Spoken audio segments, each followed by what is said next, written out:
Good evening. I am Amy Ray, president of the Folly Beach Civic Club. A few things tonight. Taking the time to be face-to-face with our council candidates is the absolute best way to stay engaged and informed about your local government. Tonight is an excellent example of this community engagement.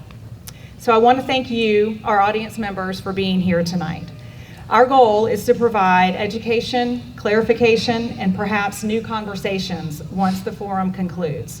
As advertised, our questions were collected in a locked box located at City Hall and using a dedicated email address. If your specific question has not been answered tonight, we hope you will take this opportunity to speak with the candidates at the conclusion of tonight's event. The Folly Beach Civic Club would like to thank the Tides Hotel, Folly Association of Business for their assistance in securing this space, the League of Women Voters for their guidance and support, and finally, the Folly Beach community. Without your participation, there is no unity in community.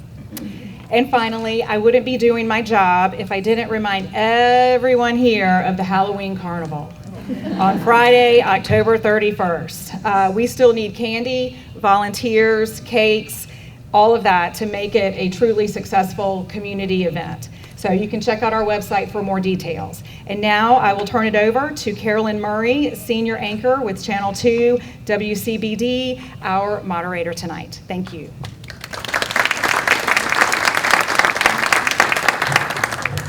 I think that's the first time I've actually been called senior, so it must have been a very, very long drive to Folly.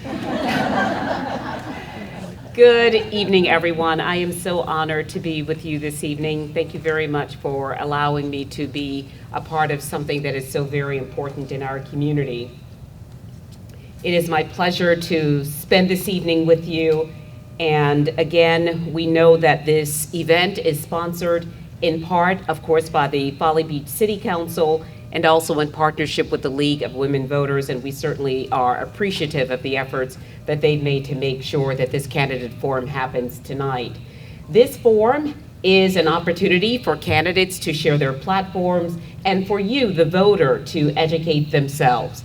The League of Women Voters and the Civic Club of Folly Beach are both nonpartisan organizations, and they have not endorsed any candidates. This is, again, a nonpartisan event. On November 4th, you will have an opportunity to choose 3 city council members to help lead the city of Folly Beach, and they, of course, will each serve 4-year terms. It is my pleasure now to introduce the candidates to you. The order of council candidates was selected randomly prior to the forum. I heard that there might have been a grandchild involved in this selection process, the order, but that may have just been hearsay. But here are the candidates in order that they were selected, and they are seated in that order. Jimmy Rawls, William Farley, Annie Whiting, John McFarland, Blair Holliday, and Skip Fink. More about the format for this evening. The candidates will have 60 seconds to make an opening statement, and we will start with Mr. Rawls. The candidates will have 90 seconds to respond to questions in rotating order by seat location. The first question will be directed to Mr. Farley. Candidates may take an additional 30 seconds for rebuttals after all candidates have responded. A rebuttal is an opposing argument or a contradiction to what a candidate has said. For the candidates who wish to make a rebuttal, we ask that you signal us by raising your hand. A candidate is allowed 1 rebuttal per candidate question. It will be at the discretion of the moderator, considering the overall time left in our program, whether to stop the opportunity to rebut. Each candidate will have 60 seconds to make a closing statement. The questions, again, were collected from you, members of the Folly Beach community. No question will be asked by me, the moderator, that is directed to only one candidate or of a personal nature. To keep the flow of our forum, we have an official timekeeper, Dr. Jerry Cabot. She has a very big sign tonight. For each of the candidates, Dr. Cabot will hold a sign that reads 30 seconds and then a sign that reads stop when a candidate must stop speaking. Recordings of this event, whether they be in person or on digital device, may not be used without the express written approval of the League of Women Voters and Folly Beach Civic Club. The League and Club will only allow audio-video of this event to be broadcast or shared in its entirety by the media reporting on the event. Please hold all applause until the end of our program. Candidates, we also ask that you stand when speaking so that you are visible to everyone in the room. We begin now with our opening statements. Mr. Rawls, please, your opening statement, followed by Mr. Farley and Whiting, and then as we proceed down the row. Mr. Rawls.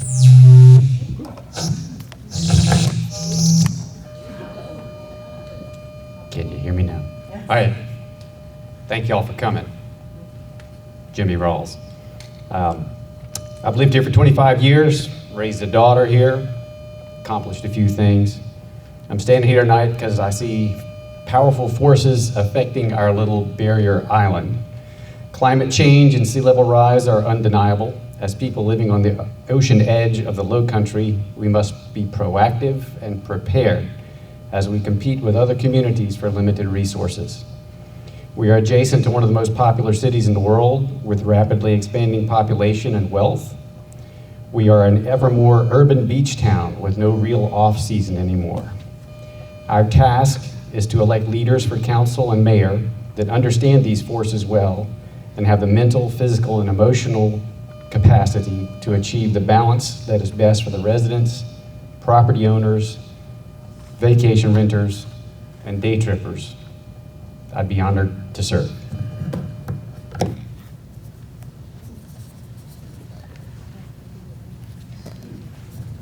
Good evening, and thank you to the League of Women Voters and the Folly Beach Civic Club for hosting this event.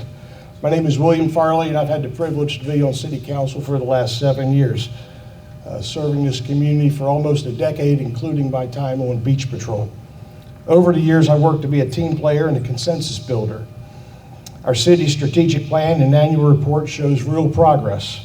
Strong finances, smarter infrastructure improvements, and continued protection of our natural resources that make Folly special. One of the toughest issues we faced is the short-term rental cap. The debate was passionate, and it ended with a very close vote. I respect that decision, and I believe the cap can work with some modifications. Council made allowances for inheritance, medical hardship, and limited resident licenses, but it needs more. We can find common ground. We need to restore the path to full-time residency. That will help us heal our community and provide us with a sustainable path. With a background in law enforcement, I bring a disciplined, practical approach to problem solving. I value fairness, transparency, and teamwork. I'm proud of what we've accomplished together, and I look forward to continuing to serve the community.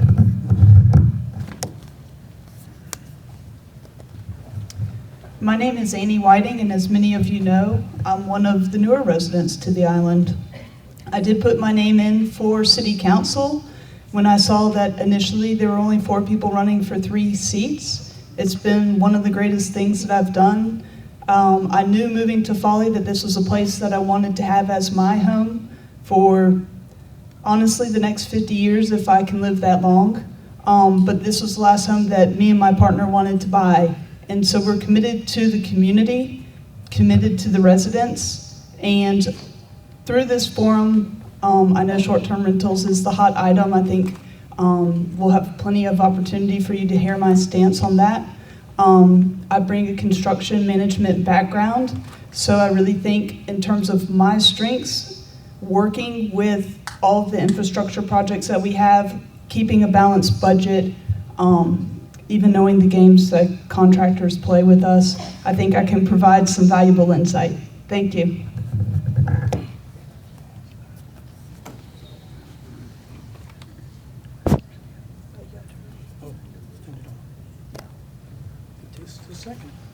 Okay. My name is John McFarland. I am obviously running for City Council. I'd like to thank the Civic Club and the League of Women Voters for sponsoring this event. First and foremost, I'm running for city council to do absolutely nothing on one specific issue, the cap.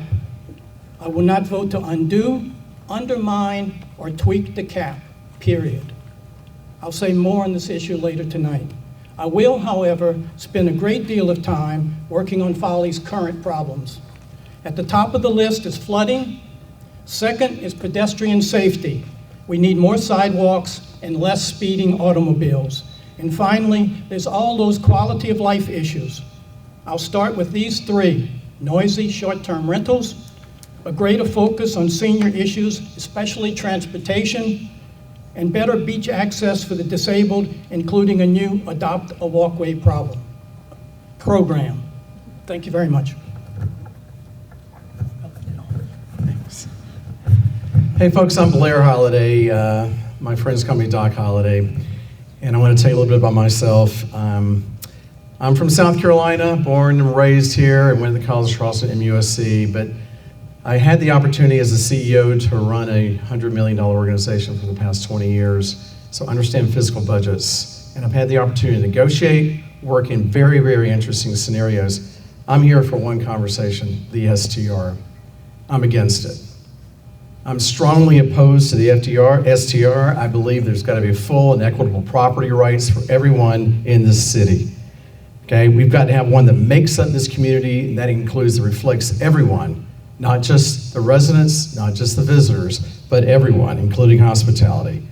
And we have significantly impaired property values. I'm going to be talking about the data tonight. I'm not going to be manipulating the data. I'm going to talk about the real data, the data that comes from the same source that all of us are using. And then lastly, I think it's critical to understand that many of us around here do have a lot of the same values as it relates to course grading and drainage after we saw what happened last weekend, and as well as others. But Thank you, Mr. I'm here to Holliday. talk about the cap. Thank you. Well, like everybody else, I'm Skip Fink. Thank you for all you've done, Carolyn Murray and the Civic Club. I've had the privilege for the last 13 years to live on the island. I am a resident. I've been part of the Design Review Board for 9 years. I've been involved in many of the issues. I'm a current serving member of the council and been doing that for 18 months. This is a city, a municipality that deserves sustainability. Yes, there's particular issues that are specific to some particular individual interests. There's a city to run here. The city needs a continuing, ongoing presence of working all the issues, the whole cogs of government, externally and internally. We're an island municipality. I had 25 years in the Marine Corps. I've been the president of a systems engineering company. I work for the governor of South Carolina. I understand governance. That's what we need. We need collaboration, cooperation, and quite frankly, a lot of roll up your sleeves and fix the problems, but we don't need to start over by breaking something down that isn't necessarily broken. Thank you. We're going to pause just for 1 second and get this sorted out. So, Turn this on while they're working on it. Here you go.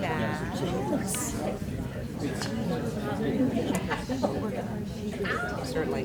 One of the things we might also consider is if everyone at the very back can hear me.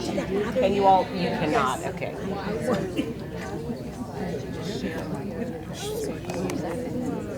Are you going to be my little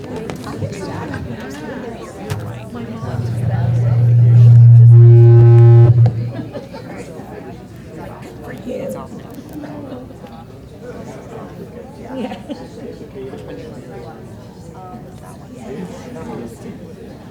That one's off, right? This one is off. And I'm going to turn this one on. Yeah.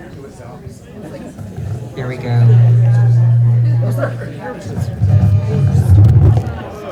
sorry. All right, mic check, 3, 2, 1, 3, 2, 1, check, check, check. So I wonder if it's proximity to that. Maybe there's a receiver over there. Thanks. Just turn it down slightly and move it further. Okay. Because what's happening is the sound is going to the microphone and back. This is back and forth. Okay. Hey, Jimmy.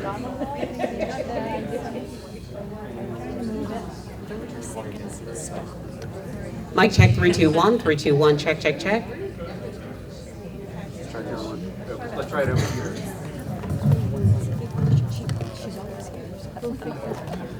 Mic check 321, 321, check, check, check. Yeah, just a second. Buongiorno. Okay.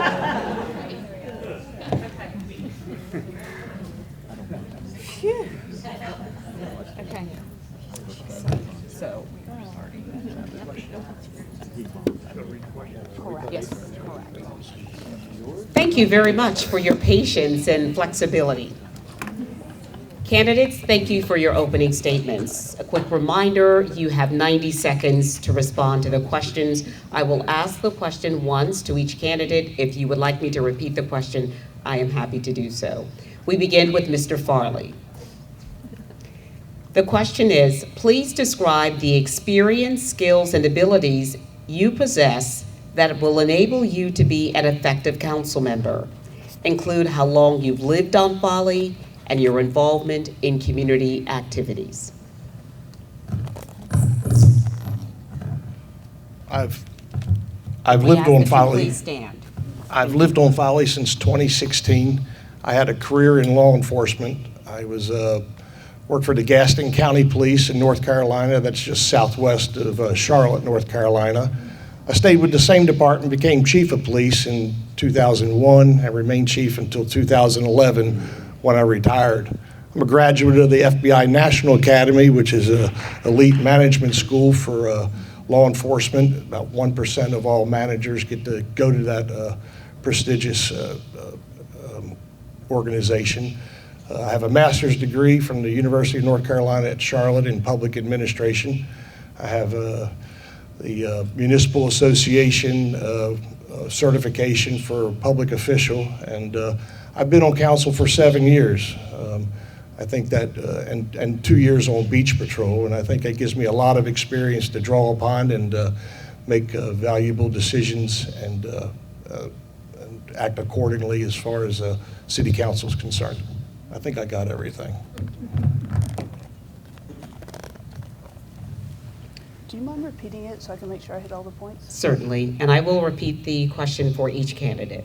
Please describe the experience, skills, and abilities that you possess that will enable you to be an effective council member.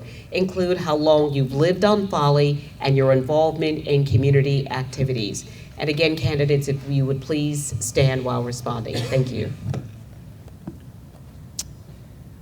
To start, I've lived on Folly since, is it on?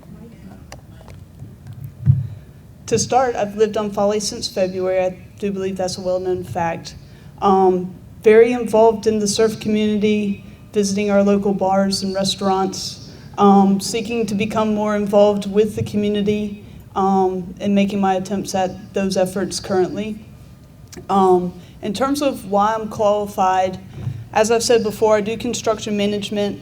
I've actually got my MBA. I've been also to a master's program, which I unfortunately didn't finish in London, for specifically construction law. I'm very good at contracts and budgets, but more importantly, I'm actually good at resolving an issue. So the key part of my job is that we do have to find resolution and a path forward, and normally those things need to be reasonable, needs to be something that can work with time, budget, but be also a good long-term decision. We never want to do something that's a shortcut, but we are constantly faced with challenges that need to be addressed, and learning how to bring a team of people together to discuss options, find resolution, find a path forward. I feel like that's what I'm good at, and certainly want to bring those skills and listen to the residents and bring the voice of the residents to City Council.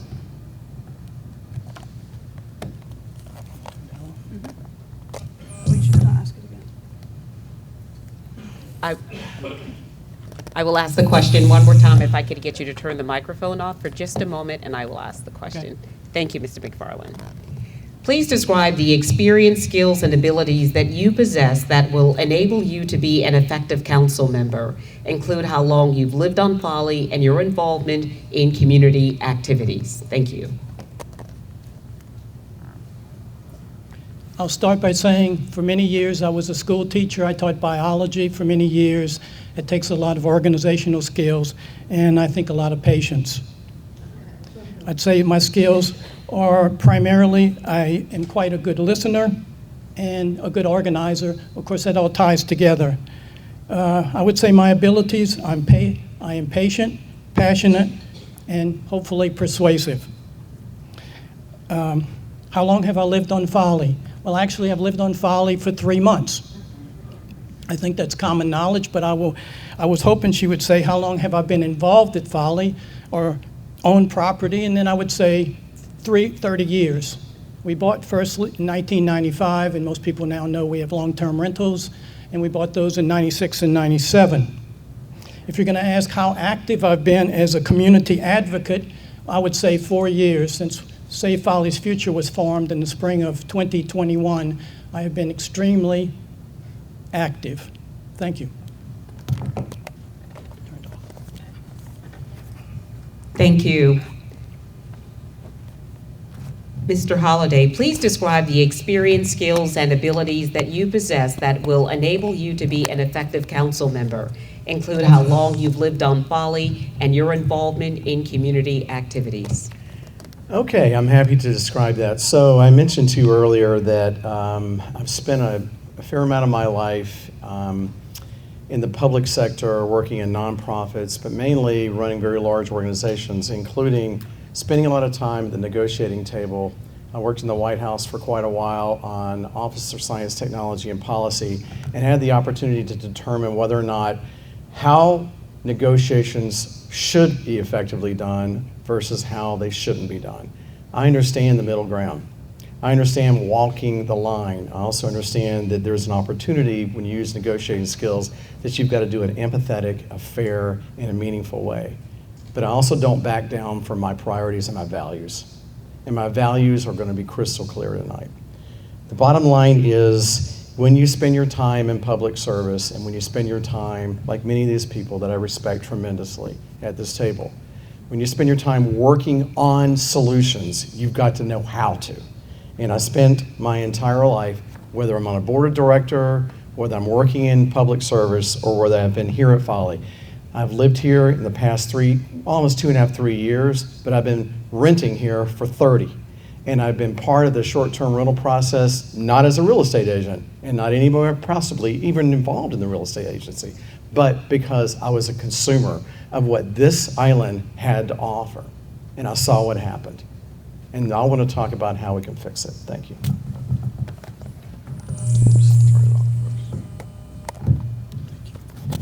Thank you. Mr. Fink, please describe the experience, skills, and abilities that you possess that will enable you to be an effective council member. Include how long you've lived on Folly and your involvement in community activities. Thank you, Carolyn. We've lived on Folly 13 years, but let me take you back. When I graduated from college, I was commissioned in the Marine Corps the same day. I spent 25 continuous years on active duty, lived in 4 countries and 7 states, served in 2 armed conflicts. Doesn't make me a hero, it just makes me experienced. You lead people and you manage things. The 18 months that I've been on city council was preceded by 9 years on the design and review board, 3 years as the chairman, continuous memberships in clubs and organizations on the island. I was on the board of directors for Warrior Surf. The idea that we're a little island and can operate and do anything we want is kind of a fallacy. You have a cognizant and cooperative and really competent city council working with the city employees. It's a process. I'm active in the Municipal Association of South Carolina. It's given us opportunities, as Mr. Farley alluded to go to all the training, to understand the levers of government, but most of all, to understand how we interface with the external agencies that can allow us to take advantage of grant opportunities, balanced budget, infrastructure. If you don't have solid infrastructure out here, you don't have quality of life. So it's not just about specific things that have to do with livability, it's about livelihood as well. So we need to take all those things into consideration moving forward. Thank you.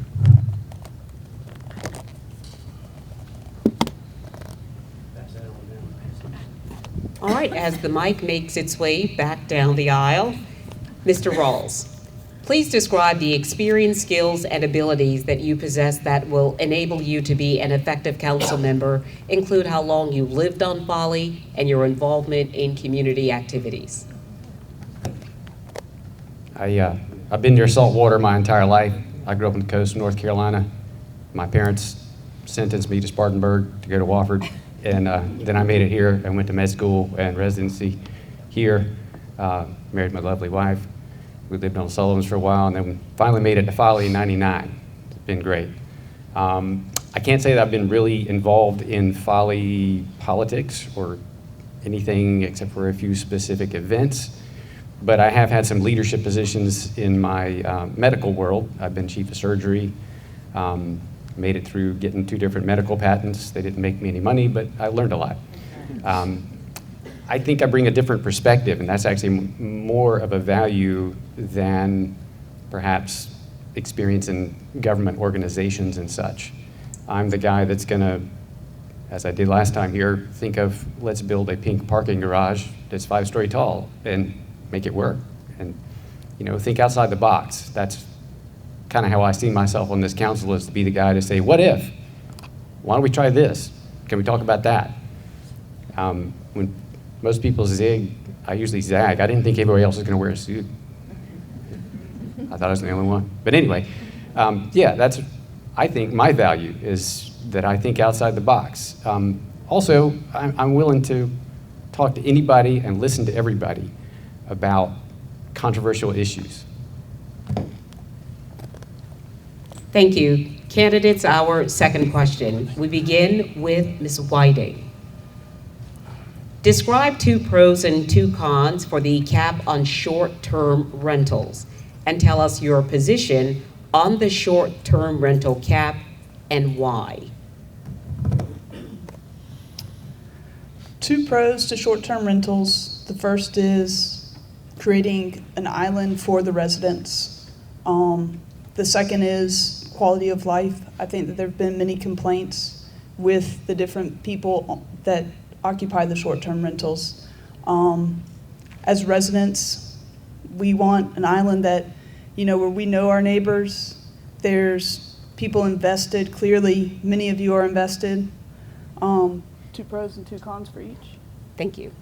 The 2 cons for short-term rental, property values. You can do a quick money grab. We know IOP had cash offers in hand. The con for the short-term rental cap as well is maybe less tourism for our business. Our businesses do seem to be thriving when you're in the streets. Pros for lifting the short-term rental cap would be the same, just the reverse. Property values might go up tremendously. Resident life goes down. I think these are all things that we need to balance as a community. We've got to decide what is important to us. Is it an island? Is it money? I think different people have different ideas, and honestly, I believe the market with where rates are, a lot can change when rates go down to 5%, which they're forecasted to do. Thank you. Mr. McFarland, describe 2 pros and 2 cons for the cap on short-term rentals, and tell us your position on the short-term rental cap and why. I'll start with the pros. Can you hear me in the back now? How about now? Great. I'll start with the pros. By having a cap, we save our community. Without the cap, and if we just undid it again, we would go back to where we were in 2020, 2021, and we would have a series of people, a series of sales, and all of those would be ISTRs. And at some point, our community would just disappear. And that was the original thought when the cap went into place. We have to save the community, and that is a pro. The cons are absolutely just the opposite. The STRs are an existential threat to this community, and we need to do whatever we can to make sure that doesn't happen. I would also say if we become too dependent upon the tax revenue from STRs and then it tanks, then it hurts. Right now, STRs are a small, a reasonable portion of the city's budget. Why push it too far? We have a balanced budget now, and we have a diversified economy, and I think keeping it diversified is a good thing. And when the mayor picked 800, 800 was exactly 1/3 of the overall housing stock, and that seemed like a good approach. Thank you.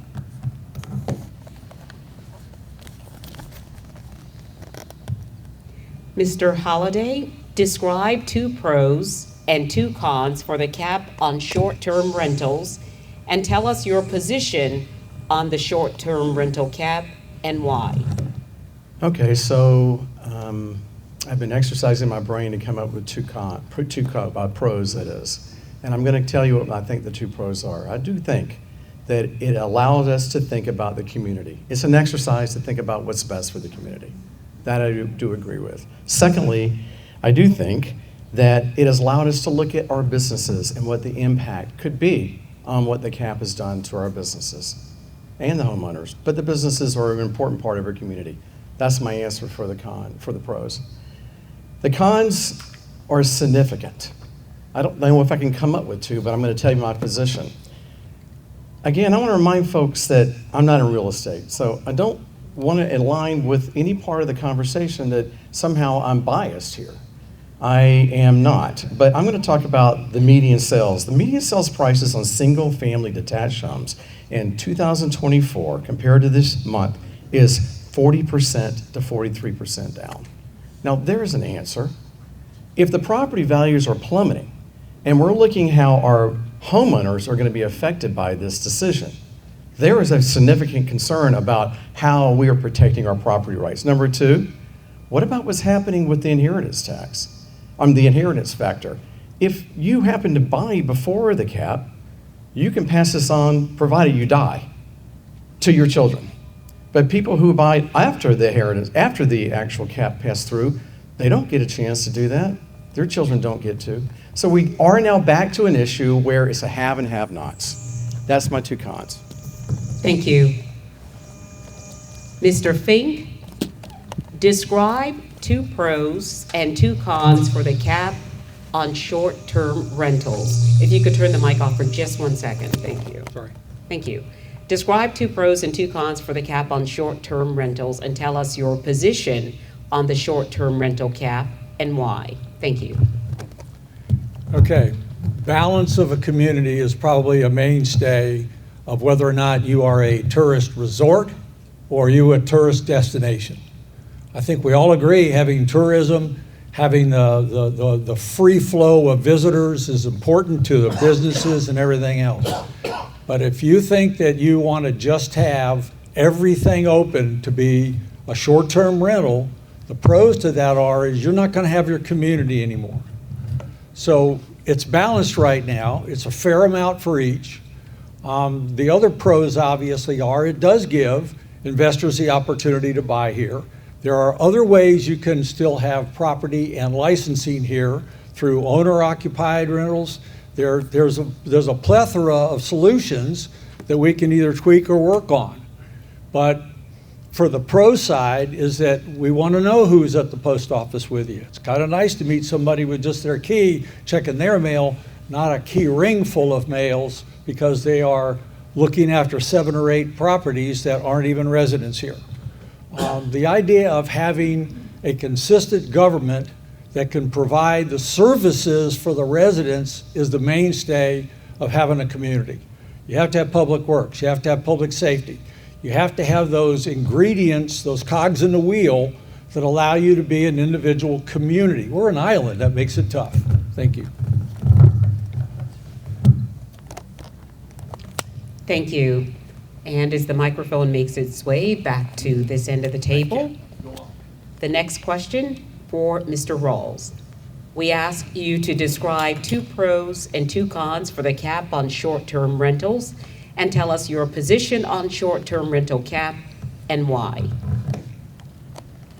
The cap happened because things were getting out of hand.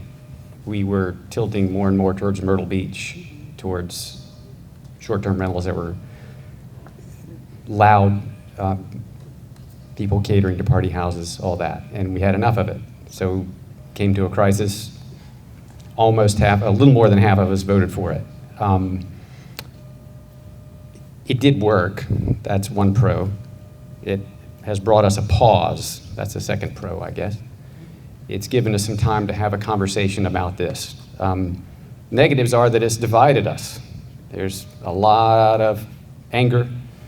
Some of it just being stirred up by 10% on one side and 10% on the other side. I think most of us want to see something more in the middle. The other con is that some owners, most owners, still have less options than I used to.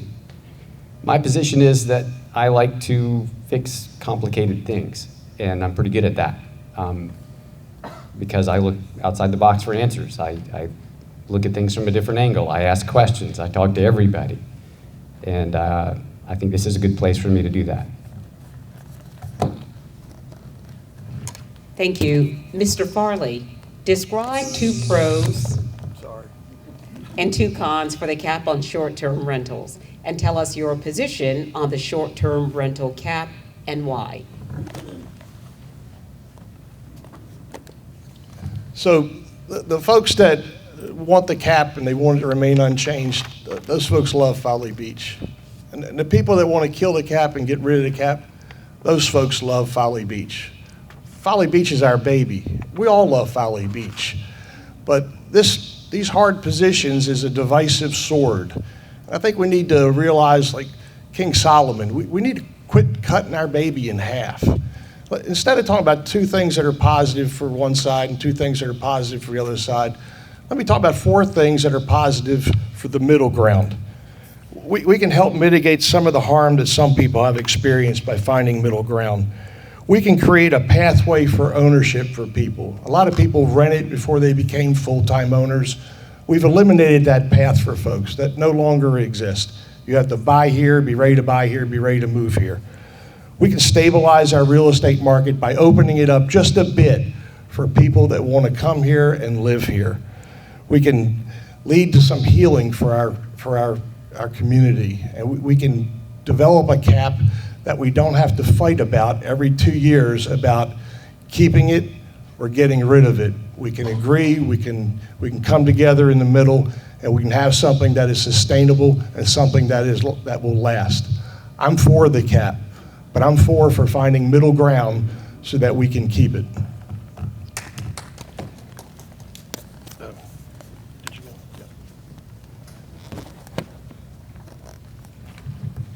Candidates, this question came in from a resident, and we are quoting this resident as this question was written. I am one of the few long-term renters on the island. Before the cap, Folly was down to 105 long-term rental licenses, or LTRs. Since the cap, it's up to 148. So the cap has resulted in more long-term rentals. Most studies conclude that uncapped ISTR, or investment short-term rental growth, significantly shrinks the long-term rental supply. As a long-term renter, I am concerned I will be displaced if the cap is eliminated. What impact do you think the cap will have on long-term renters and their property rights? We begin with Mr. McFarland.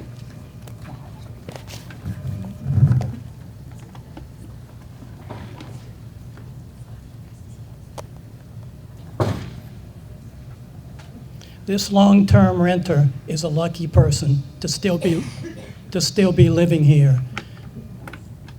He's right. There were only 105 long-term rentals when the cap went into place. The long-term renters were the first collateral damage.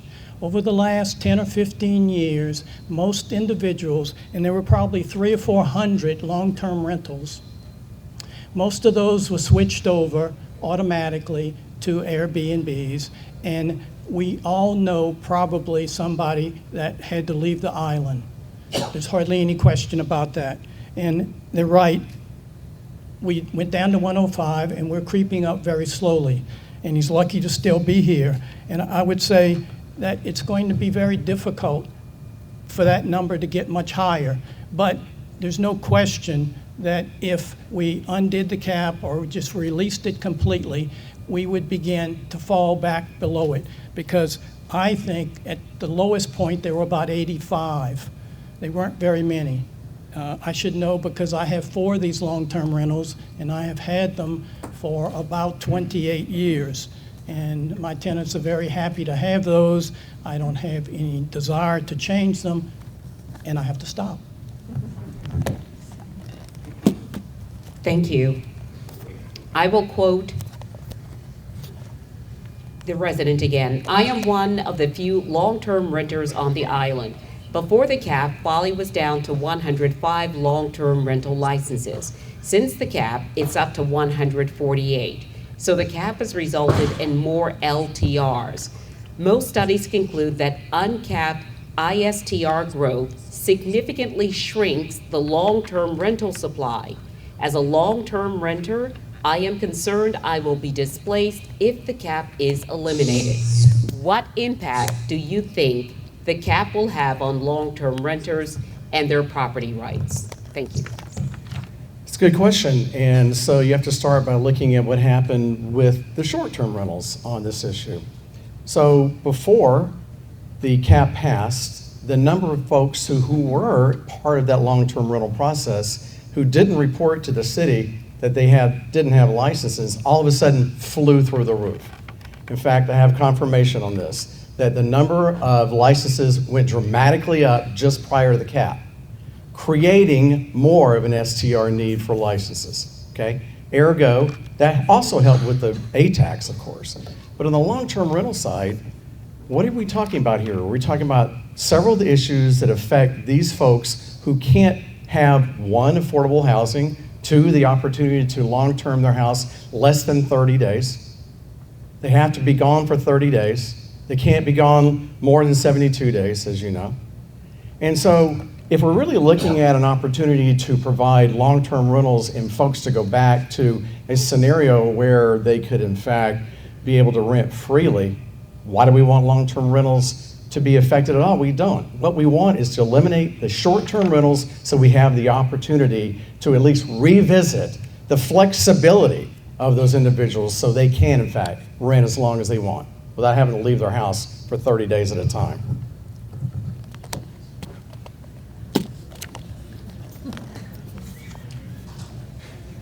The question for Mr. Fink. And in respect to the amount of time that we have left, and we certainly want to respect everyone's time and appreciate everyone being here tonight, if you need the question repeated, I will repeat the question so that we can get in as many responses as possible. I will not repeat the question again. Thank you, sir. And you had to start with me on that, right? Well, okay. Someone had to do it. Okay. All right. One of the things that created a bit of a morass when we passed the cap, just before we were thinking about doing that, was it encouraged a lot of people to run out and get a short-term rental license because they wanted to have it, just so in case they needed it. So what's happened is that was implemented over the ensuing months. The realization is that you didn't get to keep it if you didn't use it. So it went up and then it started to come back down. We end up, though, with the long-term renters trying to figure out whether his landlord is going to try to, does he have a license? Is he going to flip this property to a short-term rental or not? Or will I have the opportunity to stay here longer term? The 28 to 30 days that creates the difference between a long-term renter or a long-term rental contract or a short-term rental contract caught up a lot of folks. And those are the kinds of middle grounds that we're still trying to talk about that Mr. Farley alluded to. There's a pathway. The Planning Commission on this city has worked on a long-term rental project for a long time, and they're continuing to look. We've done other city studies. Part of what we have to realize is that those real people want to live out here, and there's not affordable housing. So where's the balance? Affordable housing, a long-term rent capability. We tried to do a program that would incentivize owners that had rental property to convert to long-term rentals. It was called Lease to Local. So we're working on it, and it shouldn't go away.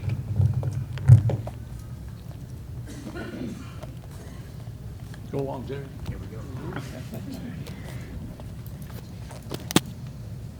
It's a really tough question. As a short-term rental owner, I don't have any on Folly anymore, but I still have some. Used to own short-term rentals on Folly. When we bought the property, it had four long-term renters in it. And quite frankly, the expenses of owning a property, buying a property, and having long-term renters, it just doesn't cover it. So bless those that do.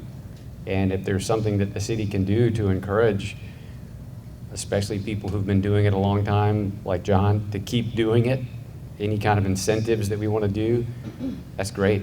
I can't say that I have an absolute solution for that problem. It's not easy, other than some sort of subsidy program or some tax exemption, some sort of incentives that the city or state could do for long-term renters. I'm not sure what else we can offer.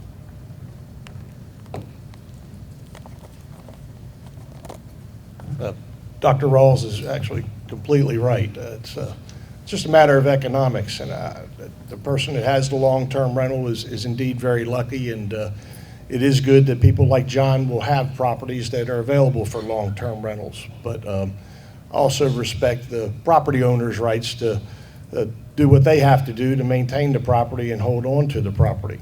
But I do support the cap. So I'm not suggesting we do away with the cap, because I think that would greatly diminish those. I think there's other alternatives that may be out there. There may be some way that we can improve some alternative dwelling units, but we have to keep our eye on density. We have to keep our eye on septic systems, and we have to keep our eye on the impact that it would have on our community. That's an alternative that we've talked about and we will be looking at. But I'm not in favor of using taxpayers' dollars to supplement long-term rental payments. I'm not in favor of taking tax dollars and giving incentives that would be used to take away from other programs to supplement long-term rentals. I am in favor of our program that helps our first responders live on the island or near the island. I think it benefits the city, and I think that benefits us in case of emergency, and that's pretty much where I would draw the line.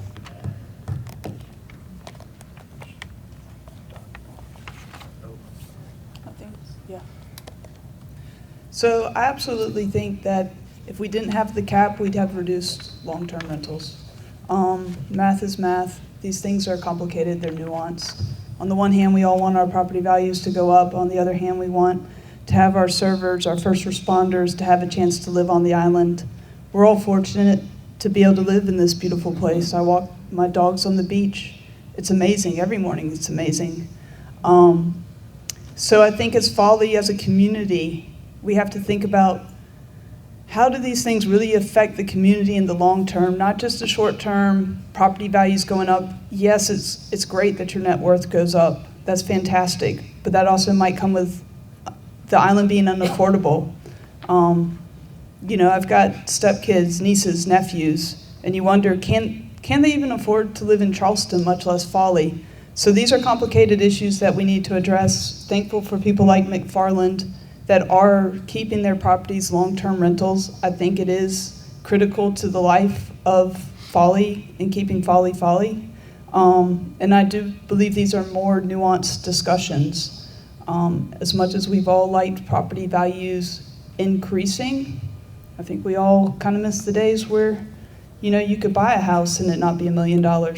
So something to be discussed, but I definitely support the cap and trying to encourage more long-term rentals. Again, candidates, thank you.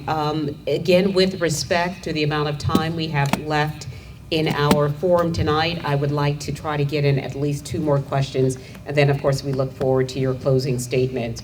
Because of its proximity to what just happened to us last week, I'd like to ask this question that was proposed by a potential voter. Just last Friday, Folly Beach experienced an 8.6 king tide. Water overflowed onto the causeway.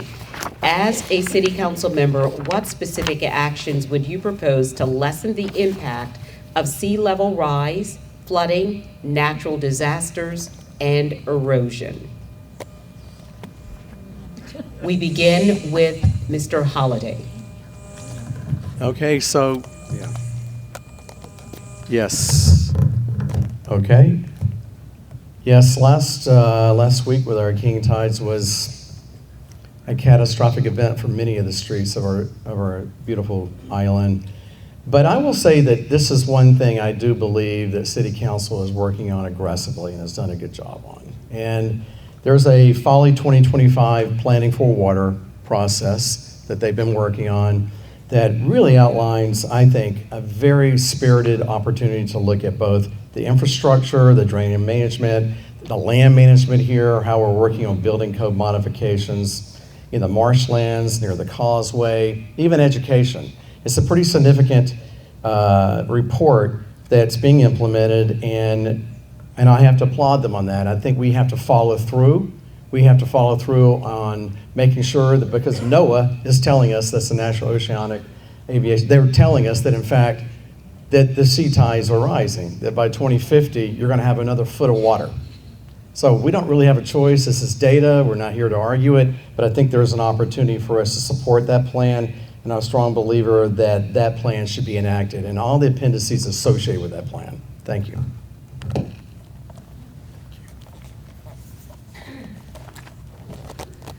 Anybody that doesn't believe in climate change went to the University of Mars, okay? It's a reality here. Your council, in conjunction with our city employees and our very aggressive staff, have pursued some wonderful plans. We have a marshfront management plan, beach renourishment plan, beach preservation plan. We have Water 2050. We have the dune management plan, which is allowing us to take stormwater and pump it out into the dunes and use dune filtration. First community on the coast here to do that. We are active in getting grant money to help us. A tremendous, tremendous contract with the Corps of Engineers for 50 years for our beach renourishment, with a minimum amount of matching funds we're required to come up with. We're doing those things. We're working hard at it. We've got some really smart people helping us with it. It is a reality. We're looking at wanting to raise the causeway. Wow, that's not a simple task, but when it's the only place you got to get on and off the island, it'd be nice that you don't have to go through a foot of water to get there. All those programs take a lot of planning. We are ahead of the curve on implementing those plans because you do your engineering study first so that you can get your matching funds from the outside agencies. Your council members need to represent the community and the city with the external agencies that we need to work with to make those things happen. So experientially, knowing how to make it happen is going to be real important.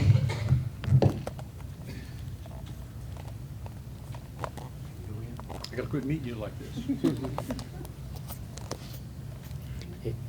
Hello, hello. In 1893, I think, Folly got messed up by the fact they built the Charleston jetties. It caused major erosion that started washing away buildings and things in the 70s and 80s.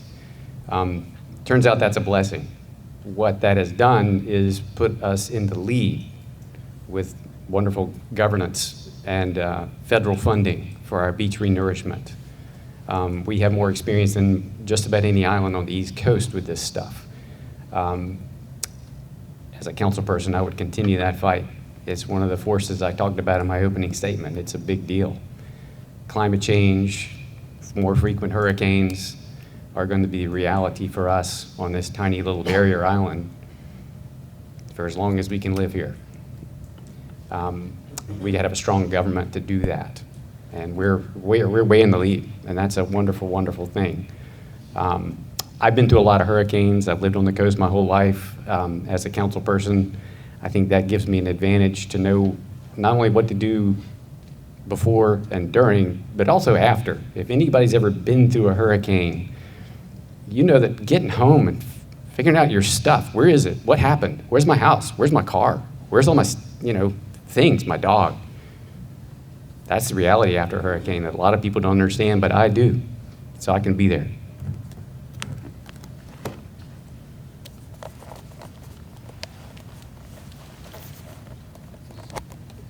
As everybody else has said, I think council and the city are way ahead on this. If you just look at the update to the 2017 report that's called Folly 2050, Preparing for Water, you'll see how well positioned we are. The challenges are real. I mean, there's a lot of work to do, but it highlights six parts that we have to do. One is land management and one is building codes. And to date, we've made 25 updates to that make our buildings more resistant, that protects our marsh, that protects our beachfront. We've done what we can there. Drainage, we're spending $18 million on infrastructure improvements that are going to remove water from flooded areas downtown 3 times faster than they have. We're putting in pipes that are 2.5 size the pipes that are there, and we're putting pipes in where they have not been before. Lastly is community engagement. We've had community meetings and we've engaged the community. But the big challenges are transportation and septic systems. And transportation, we got to work with DOT. We're not in the business of building roads. We can't afford to build roads. But we've got to do something about raising the causeway. We've got to do something about raising our roads. And we're working with DOT. We have a great working relationship with it. Last is septic tanks. We don't really even understand that problem, but this year we're applying for a grant to do a risk assessment so we can identify where the low-lying areas are that septic tanks will be challenged, and we can develop a plan from there.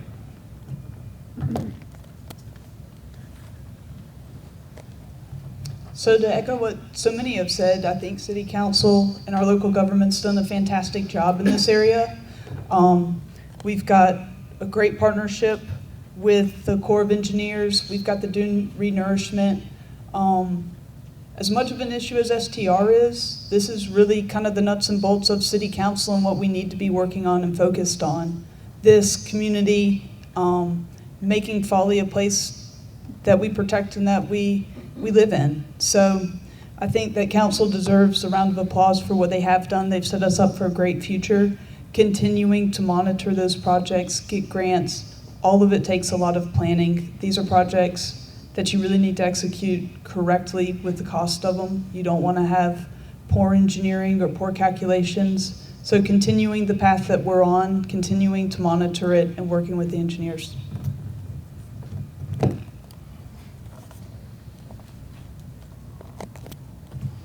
There is little doubt that the biggest environmental challenge we have is flooding. There is no question about that. That is one of my campaign platforms. You may have seen it in this particular flyer, all 3 pieces. But we'll start with the causeway. If we began pushing the DOT to raise the causeway now, we might be lucky enough to get it in 10 years. And that's why we need to start on that one. The next one to raise, even before the causeway, is Tabby. If you live on Tabby Lane, you know that you were stuck in there this weekend. Sea level rise is real. There's going to be more of it, and we need to do the best we can to armor the island. Now that's straight away the causeway. I would direct you to this particular one, which has been referenced several times, the 2050 flood plan. This is the overview. It's 4 or 5 pages. And once you finish that one, you can read this 40-page one, which is what Bill Folly was referring to. And it has most of the recommendations. And kudos to the city. They've been working on this for a long time. It's isn't like a surprise. But there's some things that they haven't been as successful with. And by the way, some of the septic system problems on the back of the island are all tied to tidal flooding, which is what this is all about. And we can do more, and we should. We have to push the state to do more. I think all of the barrier islands in the South, in South Carolina, need to work together to go to Columbia and say, we all have our problems. Help us out. Thank you. Candidates, thank you again. We, once again, are amending our catalog of questions, if you will, in light of our time. And so one final question before your closing statements. The question is, if you are elected For which issues would you recuse yourself? We begin with Mr. Fink. Thank you, Carolyn. What issue would I recuse myself from? I'm not a property rental owner out here. I'm not a business owner out here. I don't actually know of a particular issue that would confront me as a council member, since I am one council member. I don't know, unless it is something that I would be an investor in of some kind. I think that's a case-by-case basis. I think it would depend on the particular issue. I mean, maybe if my wife's running for something and I shouldn't vote on making her Citizen of the Year, okay, I can understand that. But otherwise, I don't really have any other dogs in the fight. I try to be as honest a broker as I can. I think governing is the name of the game here, is maintaining our sustainable city. And I don't know where I'd recuse myself, to be honest, from anything. Sorry if I disappoint you with that answer.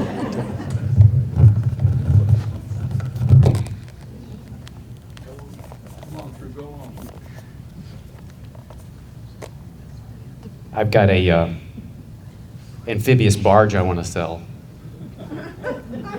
I don't use it anymore, and if the city buys it, I'll recuse myself from that.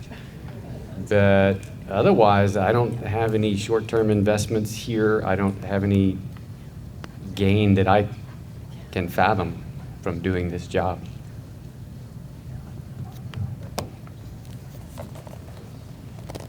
I've been on council for 7 years, and I don't know that there was ever a instance where I've had to recuse myself. Everybody on council tries to be very careful about this, and we usually consult with Joe Wilson, who's the city attorney, and he's the one that really advises us whether we should recuse ourselves or not recuse ourselves, or what the legal matter is. So in 7 years I haven't, but I will continue to follow the advice of the city attorney and go from there.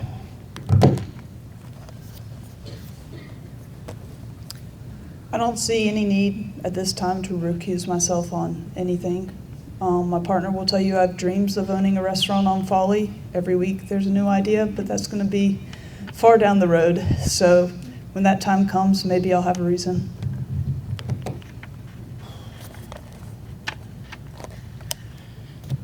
I'm going to pretty much say the same thing. I think this is on a case-by-case basis, and we occasionally see people recuse themselves on city council, and you know it when you see it. Until then, it's very difficult.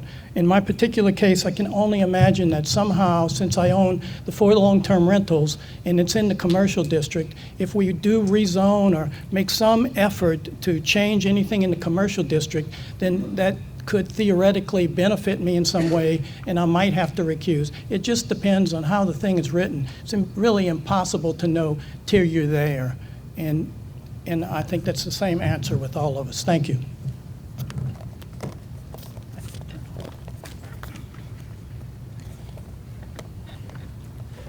So, okay, can you hear me? No. Okay, so recusing yourself is always dependent upon conflict of interest. And that's the question you have to ask yourself. In any situation, any conversation at the council, do you see a conflict of interest? Okay, well, if I had a short-term rental and I was basically proprietary to that short-term rental and I wanted to have a conversation about that short-term rental, maybe I should recuse myself. Or if, for instance, I was on the wait list for a short-term rental, but I voted for the cap, I think I should recuse myself. The situation is dependent upon just that. I mean, when you identify a conflict of interest, you won't know until that happens, but you have to recuse yourself. It's ethically right to do so. And if we can all say that we don't know of an instance, but there will always be an instance where you have to recuse yourself.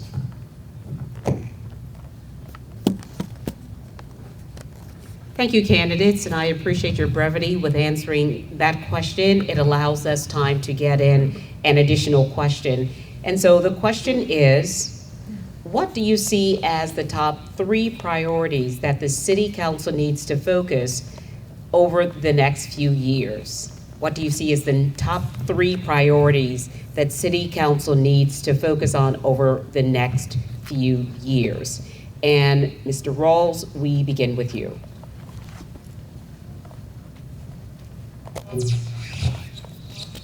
Thank you.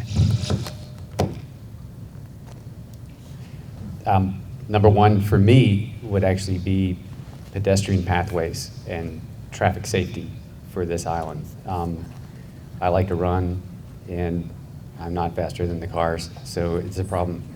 And there's a lot of traffic. I mean, just last night, I was coming home from a trip, and at 10 o'clock at night, there's somebody in the middle of West Ashley Avenue with a walker and a child and some other stuff, and then there's another person on the other side of West Ashley Avenue, and you're like, they have nowhere to go. It's 10 o'clock at night. There's still cars parked on both sides of it. It's crazy.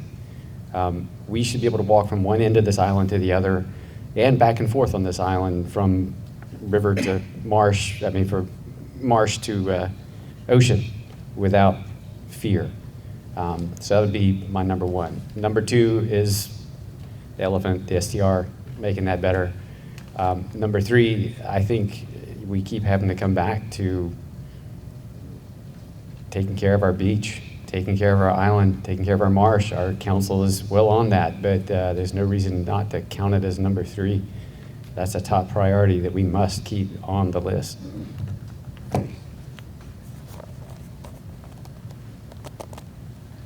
Yeah, I feel sort of the same way that the doctor does. I put number 1 as the beach. Without the beach, we're really just not here. So, and it's something I think everybody agrees we have to do.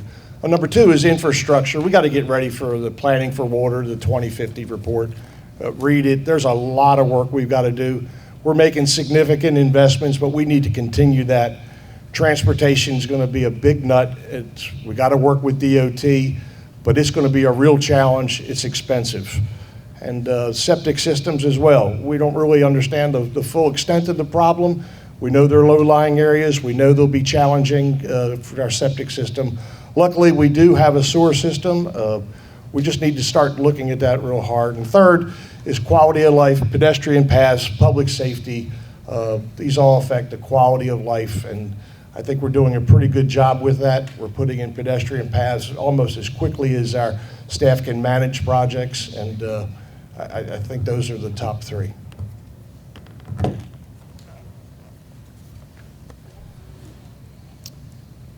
So I would say, I think safety is always number 1. I come from a culture of safety is number 1. A life is a life, especially down West Ashley. It's about near impossible to walk my dogs during tourism season. I think that could be pedestrian pathways, also just awareness with traffic coming. I know we've got the speed limit of 25, but so often it seems like cars are going much faster. I think something as simple as a pedestrian scramble at Ashley and Center Street, where cars are actually stopped while pedestrians are crossing. We've got a little bit too much traffic between pedestrians going every which way and cars also confused. So just simple solutions to safety, I think, is something that we can do and be effective in. And we have been effective in some of the pedestrian paths and some of the initiatives by our local police force and beach patrol. Second would be conservation, continuing the efforts to replenish the beach, replenish the dunes. First and foremost, we've got to take care of what we've got. And then I would honestly say, I know STRs is a big thing. Obviously, we are going to address that, but I think the third would be in community engagement. Making sure we're taking care of our seniors, but then also our young folks that I've heard want a movie at the pier. So community engagement.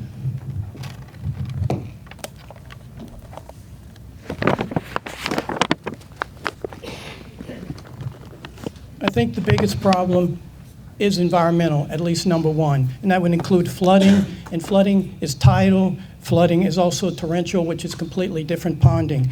The septic systems are all tied into this one issue, environmental, and of course beach renourishment, which the city is doing a wonderful job on. The second thing would be pedestrian safety in my mind. More sidewalks.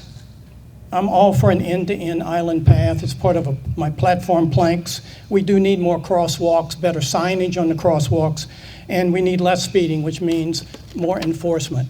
And I would consider that the second biggest problem. And when people come to talk to me on the Hill, the first thing they talk about is flooding, the second issue is pedestrian, and everything else is quality of life, from noise, from STRs, and I think helping our seniors, all of these quality of life issues are fairly important.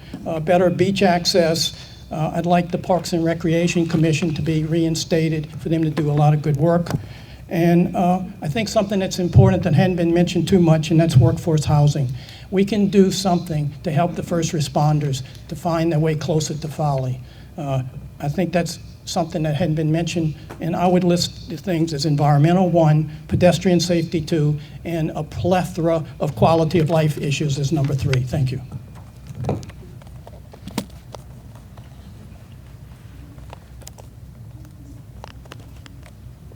Okay, so the top 3 items, we're going to start with the STR. We're going to look at the STR, we're going to find a balanced conversation, and we're going to empower the property rights of the folks who have bought their homes here. We're not going to diminish their ability to be able to rent their homes based on a timing issue. We've got to go back and revisit a fair, equitable, and hopefully lawfully available opportunity for us to decide what is the happy medium here. The STR and the fix to the STR is quite honestly not the current cap. The current cap will not address that. The current cap has to be significantly modified or altered. Secondly, there's a lot of data out there about this that is quite untrue. In fact, all this noise ordinance stuff that I've heard about, there's only been about a dozen cases out of 1,000 that have gone to municipal court for noise violations. All the things we were sold on that were going to create the cap issue were in fact not true. The ones that have gotten the strike. The majority of them are trash cans in the street. Let's put our trash cans back up at night, okay? And then lastly, when you talk about the other things, it's clear that all of us are concerned about flooding and drainage. We've got to do something to mitigate that. I would enact that Folly 2050 plan. It's beautifully written, and I think it's a sacrosanct document. And I am a big believer, thirdly, that we have to empower our small businesses. Anything we can do to associate with the Folly Association for Folly Businesses.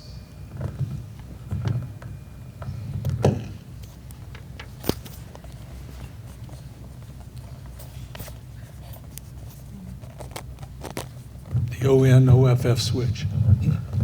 Okay, 3 priorities. Well, all of them fall under governance. Safety clearly number 1. Safety has so many components: pedestrian safety, traffic safety, beach safety. I mean, the training that needs to go on to support all that is really robust right now, and our public services department, public safety department is doing really a wonderful job. That to me is paramount and probably number 1. Number 2 is infrastructure. If we don't have a sustainable island to build houses on, live in houses, park your cars, do those things without them being overrun by flooding, ponding, and all those issues. We've got a lot of programs on the table. A lot of them are partially and mostly funded by federal grants. So let's keep that governance process going. And the third one for me is external agency cooperation and collaboration. If the people that are sitting on this council can't represent this city collectively and individually in some cases, to go to DOT, to go to the Corps of Engineers, to go to DNR, to make our case so that we can get the priorities we need to have a sustainable city, we're not going to ever have everything else come together. It's governance overall with those 3 major ideas, major areas for me. Again, candidates, we thank you for once again being respectful of everyone's time. And I think we actually have time for yes or no answers to this question. And we begin with, I'm trying to sneak in as many questions as I can, true journalist. We begin with Mr. Farley. The question is yes or no. Would you support an application to the U.S. Postal Service to implement residential delivery in place of post office boxes? Yes or no?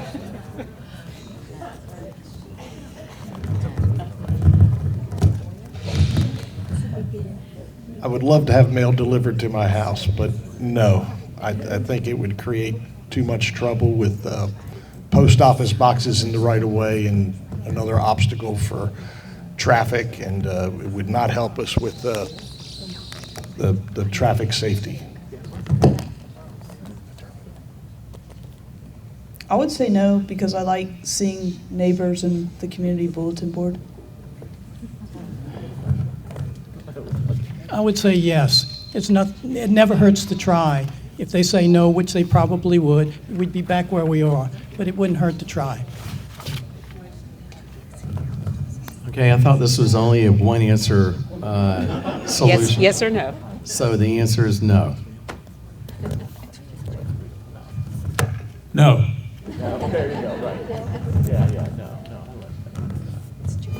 No, Darlene, don't get mad.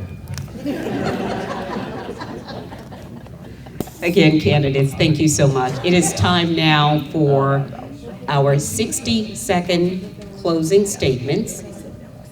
We did do the reverse. Everyone went right on that last question.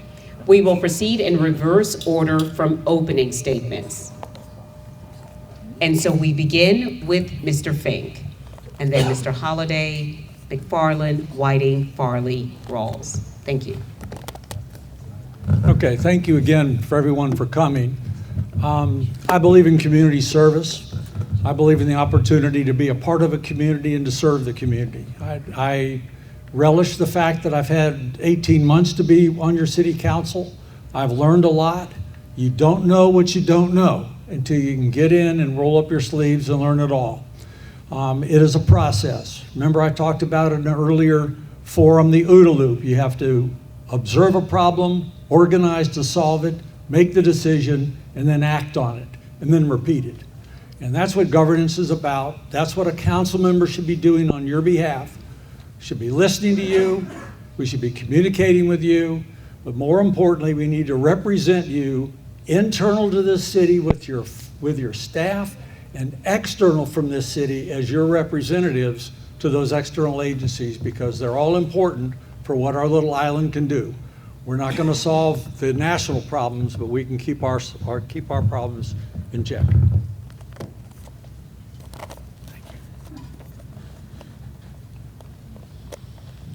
All right, folks, the STR policy, we're going to go back to it again. It's unfair, it's clearly discriminatory.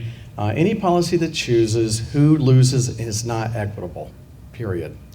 This needs to be clear, okay? Let's be honest, we don't want to turn this island into a vacation rental destination. Nobody wants to do that here.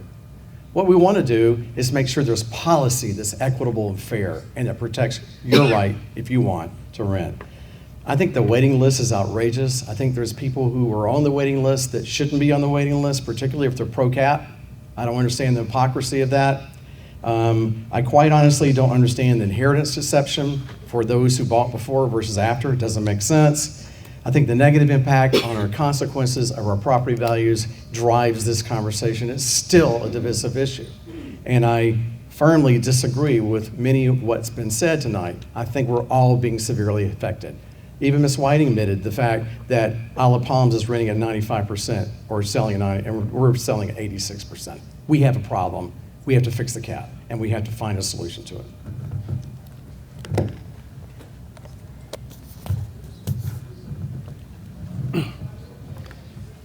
I'd like to circle back to the major issue in this election, the cap. The cap was passed by a majority of Folly's voters 32 months ago.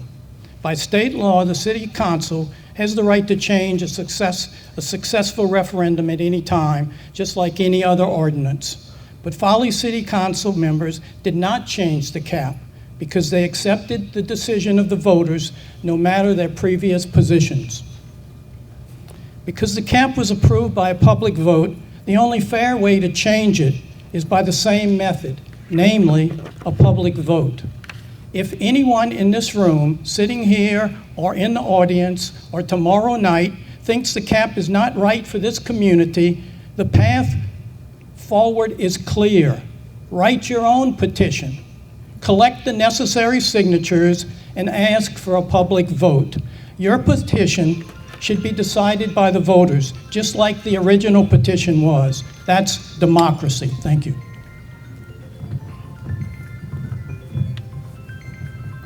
I want to thank you all for coming here. I hope that I represented my stance as well. If I did not, feel free to reach out to me on Facebook, or my cell phone, I believe, is also on my voter registration, my registration to run for office. It's certainly been a pleasure to meet all of you. I'm looking forward to becoming involved with Folly. I hope you vote for me. If not, I do promise that I will be part of different committees and part of the community. And it's been certainly a pleasure to get to know the island better and to meet all of you.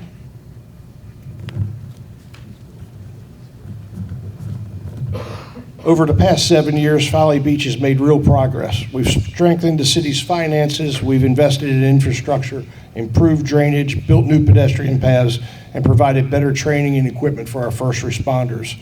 We've also ended the revolving door of employment by adopting pay plans that help attract and keep quality staff who serve our residents well. The voter-approved short-term rental cap remains an important tool for protecting our neighborhoods. Council has made fair adjustments, like medical exceptions, inheritance, grace periods, but more can be done to make the policy less harmful and more supportive of full-time residency. Folly Beach doesn't need extremes. It needs disciplined, consistent, independent leadership focused on results. I'm proud of what we've accomplished, and I respectfully ask for your support so we can continue to work for the next 4 years. There's a lot of room in the middle, and I hope you'll join me there.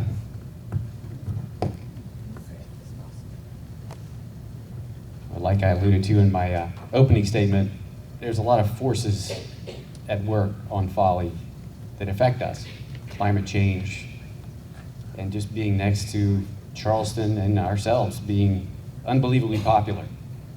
It puts a lot of pressure on real estate, for example. I think the cap is a symptom of the problems that come with those forces. As a doc, I look at systems all the time. Most of the time I figure out how to make them better. Certainly, I'll work hard to understand the systems that exist, come up with solutions that work for everybody.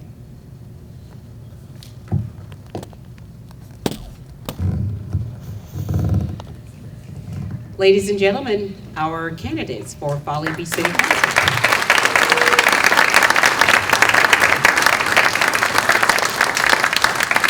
Candidates, thank you very much for your respect for each other and being a part of this process. We've enjoyed having an opportunity to hear from you. And for those of you who are here, we encourage you to study the issues very carefully to learn more about the positions of each of the candidates and vote for the candidate of your choice on November 4th. We encourage you to use the League of Women Voters Vote 411 to check the status of your voter registration, to find your polling place, and to learn more about the candidates' positions. Also check the website of the Charleston County Board of Elections about early voting.